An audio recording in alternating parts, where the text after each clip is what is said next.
Welcome to your ad-free internet experience. If you find this disconcerting, please reconnect to Facebook now.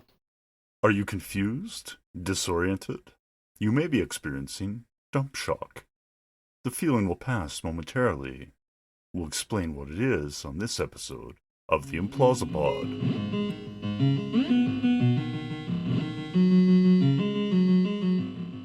And snap, back to reality. Back to your ad-free internet experience. Now, we understand this can be a little disconcerting, but in this episode, we're going to be talking about Dumpshock, which we first mentioned on this episode back in episode 10, and we hinted at it a little bit in episodes 8 and 3 as well. And in this case, we're going to be exapting a term from the Shadowrun role-playing game to apply to a more generalizable phenomenon that's being experienced in our reality. Because dump shock is that feeling you get from a rapid change of context.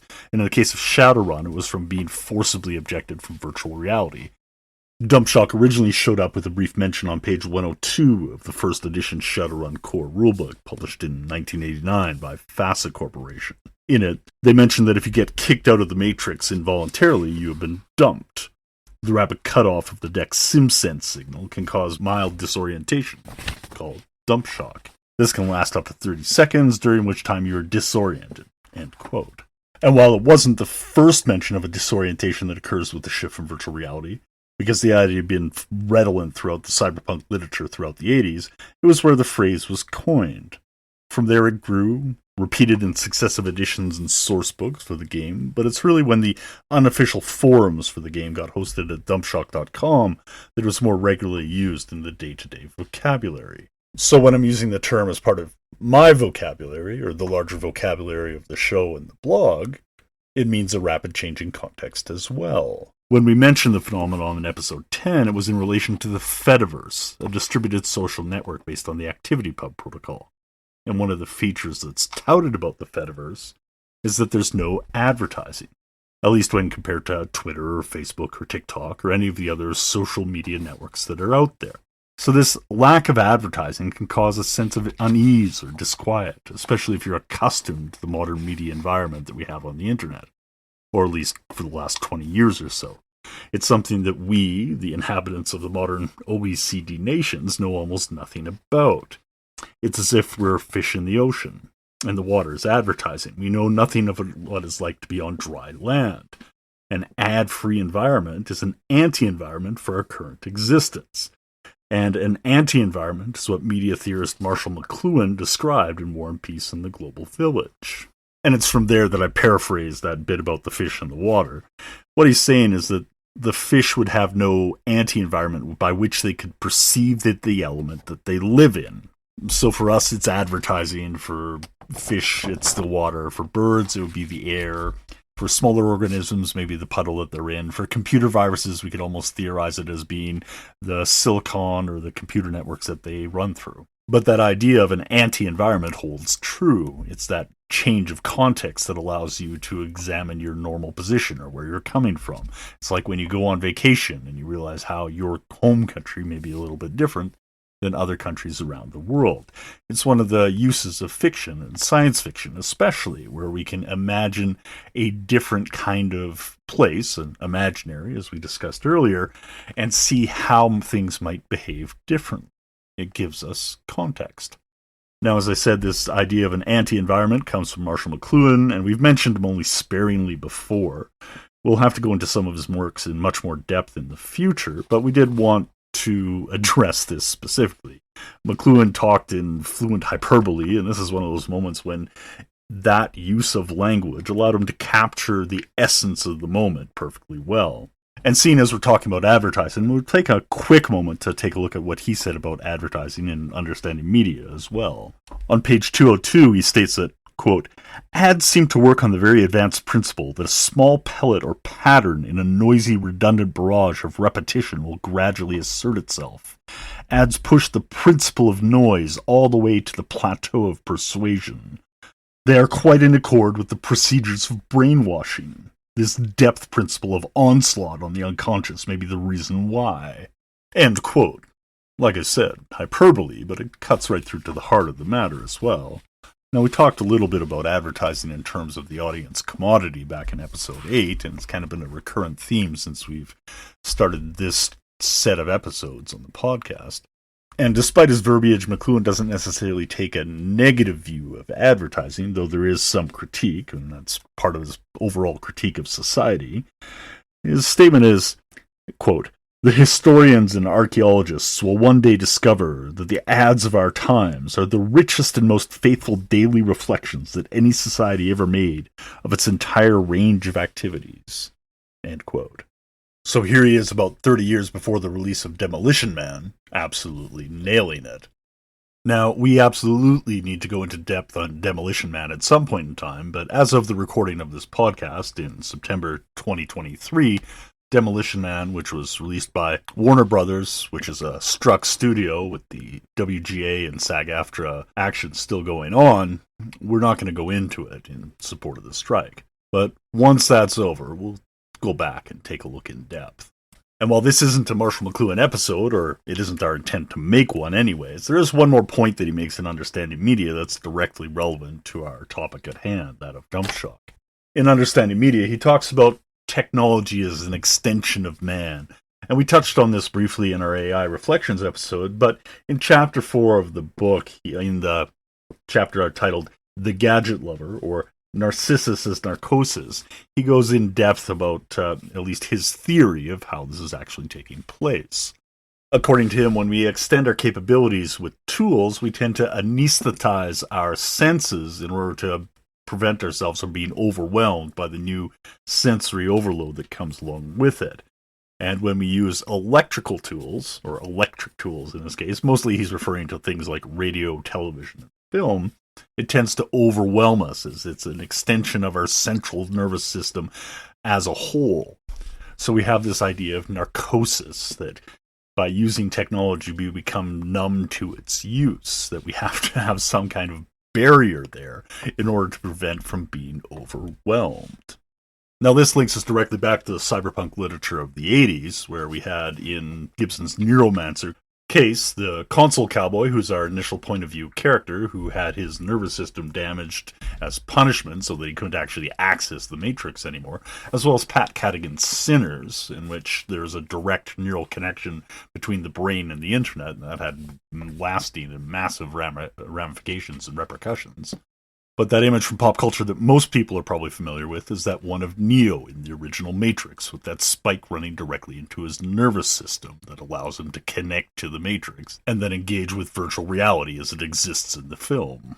And while the allusions to the use of the Matrix being like a drug are strewn throughout the film and series as a whole, and they link us heavily to McLuhan's idea of tech as narcosis, they also tie the Matrix film back to the proto-cyberpunk authors like Burroughs, Ballard, and Philip K. Dick, as we discussed in episode 3. Now, there's one more obvious allusion within the Matrix, and that's the choice of pills that Morpheus offers to Neo in the room. And I don't want to get into that whole red pill, blue pill discussion because of the way our culture went with that particular theme. I'd like to consider that we're doing this talk from a parallel dimension where that particular context or point of view with respect to the pills did not take place. So if I'm talking past this a little bit, please understand, because we don't want that to overload the discussions that's taking place. What I'd like to focus on is the event that happens immediately following Neo taking the pill, where he's covered by that silvery, mirrory liquid. Everything gets turned inside out, and the signal gets disrupted, as we hinted at last episode. The point I'd like to focus on is not the pill, but the coding, because that coding is the complete overwhelming of the senses and the narcosis that takes place that McLuhan is talking about. That coding is what cultural theorist Thomas de Zegotita calls the blob, or post-modernity. It's that detachment that comes with ironism. It's that sense of being one step removed and aloof in order to prevent yourself from being overwhelmed by all that's going on. That if you can step back and laugh at something, or, mock it or deconstruct it, then you can at least have some distance and protect oneself. Again, as D. Zengatita calls it, it's a blob. It surrounds everything, like the Stay Puft Marshmallow Man. It deadens the edges and doesn't let anything get through. And this is what Neo experiences. But it's also really hard to pierce the veil. So when something does get through, it's overwhelming. It's a shock to the system. It's like it takes something on the scale of a 9/11 to have enough signal to break through the background noise that we live with. So this shifting context that we see, whether it's for Neo in The Matrix, or Stallone in Demolition Man, or a hacker in Shadowrun, or us, shifting context between an ad-saturated environment and an ad-free environment, like happens with the Fediverse. Or at least that's how it's described on the brochure. Because the truth is, the Fediverse isn't an ad-free environment. It's not a sponsored environment. I mean, there's commercial entities that operate on the Fediverse just fine, and there's more and more joining every day. You can see them with everything from the BBC to Ars Technica to smaller news sites or publishers, big and small, and the authors themselves, whether they're sci-fi authors or others, as well as artists, whether they're independent or emigres from Etsy or operating a storefront. In an era of the branded self, of a mediated self, then it's not an ad-free environment. They're continually going to be there. And much like McLuhan was talking about earlier, when an ad is a learned way of communicating, of expressing oneself, then it's going to be taking place within the posts that are made on the Fediverse. So while the Fediverse is not ad-free, so to speak, it lacks the obnoxious levels of advertising that's prevalent on all other forms of social media. And this brings us to a couple of our last few points. The shifting context that happens with Dumpshock doesn't imply necessarily a change in speed, it just implies a change in direction. But we'll leave our discussion of the works of Paul Virilio in modern media for another time. Let's just suffice to say that the relative velocity can be dependent on the frame of reference, which brings us to our last referent right now, and that is Zizek. There's a relatively infamous clip from his 2012 documentary, The Pervert's Guide to Ideology, where he steps into the frame of John Carpenter's 1988 film They Live and talks about the glasses that Nada uses to see the aliens amongst us. The glasses act as a filter that allow him to pierce through the ideology that the aliens' media uses to overlay upon our own. And when you compare that to other filters that are used in pop culture to similar effect, like the ones that were used in season 3 and 4 of Westworld, the genre, or noir that we discussed in episode 2 and 3 of the podcast, you can see the disorientation and disquiet that they all have in common. As the characters step into that anti-environment, that shift of context, they're now suffering from dump shock. And it can happen to us as well.